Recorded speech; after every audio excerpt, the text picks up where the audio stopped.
அந்த பாருக்கு பின்னால் இருந்த கதவின் வழியே அவனை வெளியே தூக்கி எறிந்தனர். அந்த இடமும் சற்று இருட்டாகவே இருக்க, இந்த இடம் கரெக்டா இருக்கும், இப்ப யாரும் வீடியோ போட்டோ எடுக்க மாட்டாங்க என்று உறுதிப்படுத்திக் கொண்ட சர்வா எழுந்து நின்றான். அப்போது, இன்னொரு டைம் இங்க உன்னை பார்த்தேன், கொன்னுடுவேன், ஓடி போயிடு இங்கிருந்து என்று ஒருவன் மிரட்ட எட்டி அவன் வயிற்றிலேயே உதைத்தான் சர்வா. அடுத்து வந்த 2 பேரும் சர்வாவை அடிக்க வர, இருவரையும் அடித்து கையை உடைத்து கீழே தள்ளி இருக்க அவர்கள் வலியில் துடித்தனர். அப்போது ஒருவனது சட்டை காலரை பிடித்து தன் பக்கமாக இழுத்த சர்வா, உள்ள என் வைஃப் பக்கத்துல உட்கார்ந்திருந்த பொறுக்கி யாரு என்று கோபமாக கேட்டான். அவரு எங்க பாஸ் விக்டர், அந்த பொண்ணு யாருன்னு எங்களுக்கு தெரியாது, இன்னைக்குதான் எங்க பாஸ் அந்த பொண்ணை பார்த்தாரு, பார்த்ததும் அவருக்கு ரொம்ப பிடிச்சு போச்சு, அதனால என்று வலி தாங்க முடியாமல் அவன் விளக்கம் சொல்ல, சர்வாவிற்கு கோபம் அதிகமாகி மீண்டும் அவனை அடித்தவன், நீங்க எல்லாம் எந்த கேங் என்று கேட்டான். அவன் உடனே டைகர் என்று வலியுடன் கூற, ஒரு நொடி அமைதியான சர்வா மீண்டும் அவன் கழுத்தை பிடித்து, அப்போ டைகர் உங்களுக்கு இதத்தான் சொல்லி கொடுத்தானா? உங்க பாருக்கு வர பொண்ணுங்க கிட்ட தப்பா நடந்துக்கிறது தான் உங்க வேலையா என்று மீண்டும் கத்த, டைகர் டைகர் இப்போ இல்ல, அவர் போனதால எல்லாரும் ஆளுக்கு ஒரு பக்கம் சிதறி போயிட்டாங்க, யாரும் யார் பேச்சுக்கும் கட்டுப்படுறது இல்ல, தனித்தனியா நிறைய கேங் ஃபார்ம் ஆயிடுச்சு. ஆனா எல்லா கேங்கும் 2 லேபிளுக்கு கீழே தான் வரும், ஒன்னு ஆதிசேஷன், இன்னொன்னு சூர்யா. இந்த மாதிரி தப்பு எல்லா இடத்துலயும் நடந்துகிட்டு தான் இருக்கு, அங்கெல்லாம் போய் தட்டி கேட்க முடியுமா உன்னால என்று வலியில் பேச முடியாமல் அவன் பேசி முடிக்க, சர்வா ஒரு நொடி திகைத்தான். அப்பா இறந்ததுக்கு அப்புறம் இங்க நிறையவே மாறி இருக்கு, எல்லாத்தையும் சரி பண்ணணும் என்று மனதிற்குள் நினைத்து கொண்டவன், பிறகு எந்திரி என்று அவனை எழுப்பி நிற்க வைத்தவன், முதல்ல ஹாஸ்பிட்டலுக்கு போ, உன்னோட மெடிக்கல் பில்ல விக்ரமன் ஆபீஸுக்கு அனுப்பி வை, அவங்க பே பண்ணிடுவாங்க என்று கூறினான். அதில் மெல்ல எழுந்து நின்றவன் தன்னுடைய மற்ற 2 ஆட்களையும் எழுப்பிவிட்டு, இப்போ நீ என்ன சொன்ன? விக்ரமனா? உனக்கு அவரை தெரியுமா என்று சந்தேகமாக கேட்டான். இந்த நேரத்தில் தன்னை பற்றி கூறுவது சரியாக இருக்காது என்று யோசித்த சர்வா ஒரு நொடி அமைதிக்கு பிறகு, நானும் டைகர் டீம்ல ஒரு ஆள் தான், மற்ற டீட்டெயில்ஸ் எல்லாம் உங்களுக்கு இன்னொரு நாள் சொல்றேன், முதல்ல இங்கிருந்து போங்க என்று அவர்களை அனுப்பி வைத்துவிட்டு மீண்டும் பாருக்குள் நுழைந்தான். மறுபடியும் என்னோட பொசிஷனை அடையிறது மட்டும்தான் வேலைன்னு நினைச்சா இங்க நிறைய வேலை இருக்கும் போலியே, இவங்களை எல்லாம் திருத்த முடியுமான்னு தெரியல, ஆனா கண்டிப்பா செஞ்சே ஆகணும் என்று யோசனையுடன் வந்தவன் வேதிகாவை தேட, அவள் அங்கு எங்கும் இல்லை. எங்க போனா இவ என்று பதறிய சர்வாவிற்கு இதய துடிப்பு அதிகரித்தது.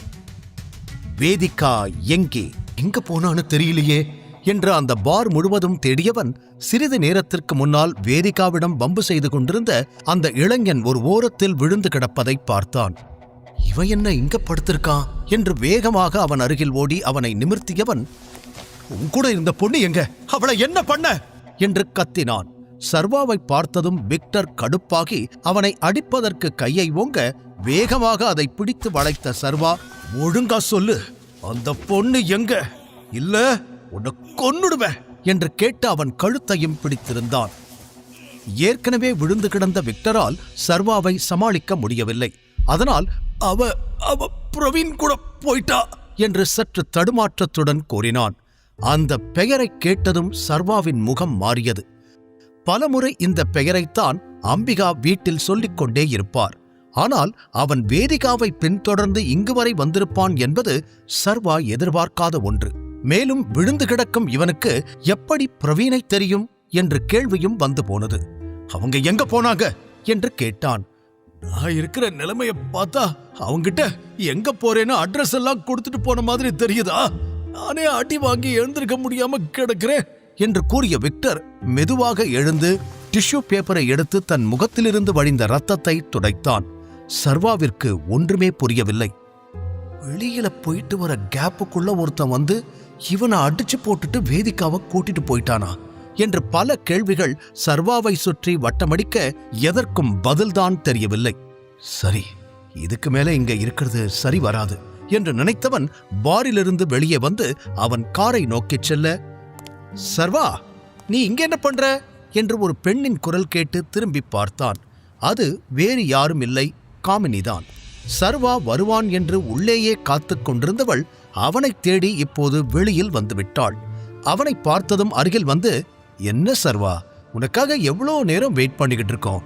நீ என்னடானா இங்க ஜாலியா சுத்திக்கிட்டு இருக்க? உன்னை பார்த்தா இங்கிருந்து எஸ்கேப் ஆக பிளான் பண்ற மாதிரி இருக்கே என்று அவனை மேலும் கீழும் சந்தேகமாக பார்க்க, சர்வா, ஐயோ, வேதிகா வேற எங்க போனான்னு தெரியல, இவ வேற நேரங்காலம் தெரியாம பிரச்சனை பண்ணிக்கிட்டு இருக்காளே என்று தலையில் கை வைத்த சர்வா வேறு வழியில்லாமல் காருக்குள் இருந்து தன் கார்டை எடுத்துவிட்டு திரும்பியவன், உனக்கு இப்போ பில் தானே பே பண்ணோம், எதுக்கு தேவையில்லாம பேசிக்கிட்டு இருக்க, வா என்று சர்வா ஹோட்டல் உள்ளே செல்ல காமினியும் அவனை பின்தொடர்ந்தாள்.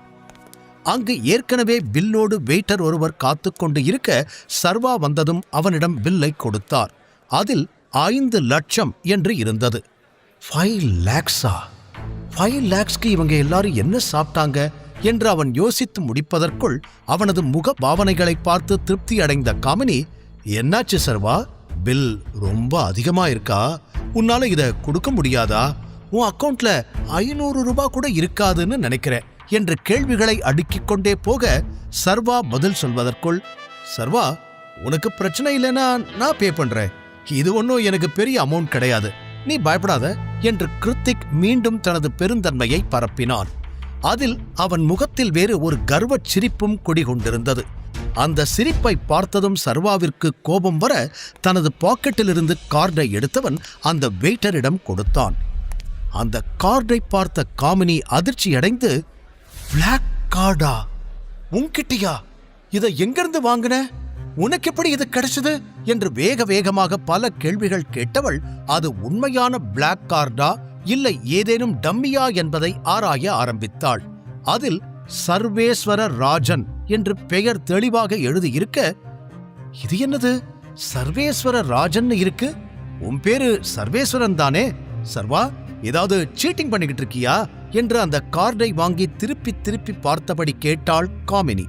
அவளை நிதானமாக பார்த்த சர்வா, அது என்னோட செகண்ட் நேம், நான் ஆசிரமத்துல வளர்ந்ததால அவங்களுக்கு என் பெயர் தெரியாம வெறும் சர்வேஸ்வரன் மட்டும் கொடுத்துட்டாங்க, அதனால இப்ப என்னோட உண்மையான பேருக்கு நான் இதை மாத்தி இருக்கேன் என்று பொறுமையாக சொல்ல, அப்படியா, அப்போ உனக்கே உன்னோட அப்பா பேர் தெரியாதா, ஐ மீன் உன்னோட செகண்ட் நேம் தெரியாம தான் இவ்வளவு நாள் இருந்தியா, ஆசிரமத்துல இருந்தவங்களுக்கு தெரியலனா ஓகே, உனக்கு கூட தெரியாதா என்று வேண்டுமென்றே சிரித்துக் கொண்டு கேட்டான் ஜெகன்.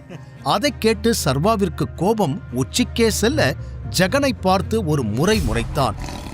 அதில் அனைவரும் அதிர்ந்து நின்றனர். பின் தன்னை கட்டுப்படுத்திக் கொண்டவன் விரக்தியான ஒரு சிரிப்பை உதிர்த்துவிட்டு, கிளாஸ்மேட்டை அடிக்கக்கூடாதுன்னு பார்க்கிறேன், எனக்கு என்ன நடந்துச்சோ, எது என் ஞாபகத்துல இருந்துச்சோ அதெல்லாம் உனக்கு இருந்திருந்தா நீ இந்த மாதிரி என்கிட்ட கேட்டிருக்க மாட்ட.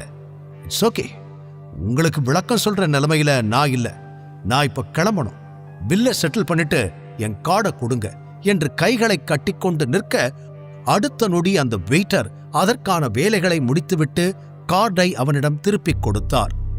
அனைவரும் அவனை ஆச்சரியமாக பார்த்தனர். அதை வாங்கிக் கொண்ட சர்வா, நான் கிளம்புறேன் என்று பொதுவாக கூறிவிட்டு அங்கிருந்து கிளம்பினான். மற்றவர்களின் அனுமதிக்காகவோ இல்லை தலை அசைப்புக்காகவோ அவன் காத்திருக்க கூட இல்லை.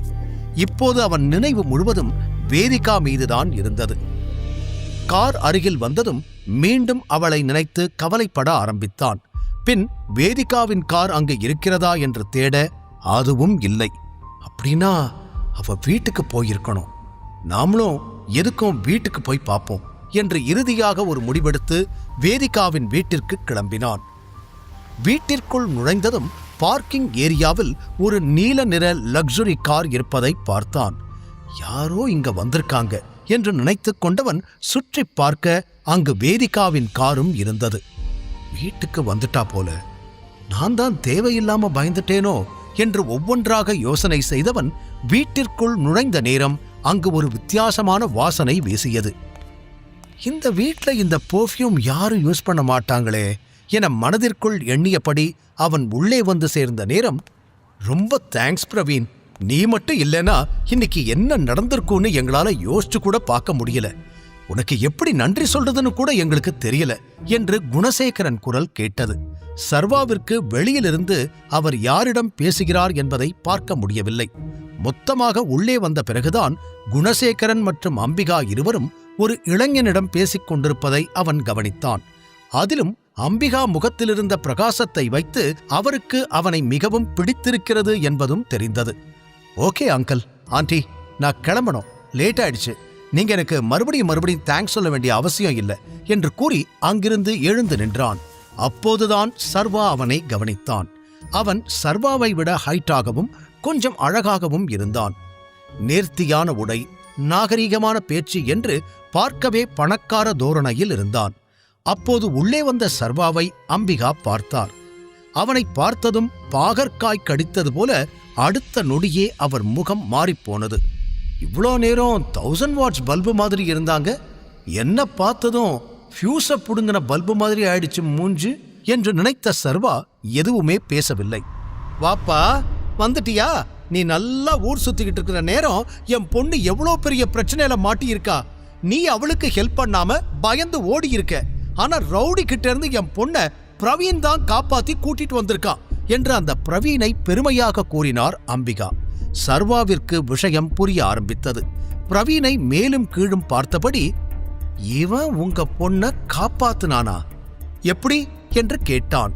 அதில் கடுப்பாகி அம்பிகா, எப்படினா என்ன அர்த்தம்? நீ அவனுக்கு தேங்க்ஸ் சொல்லணும், இல்லனா அமைதியா இருக்கணும், அதானே?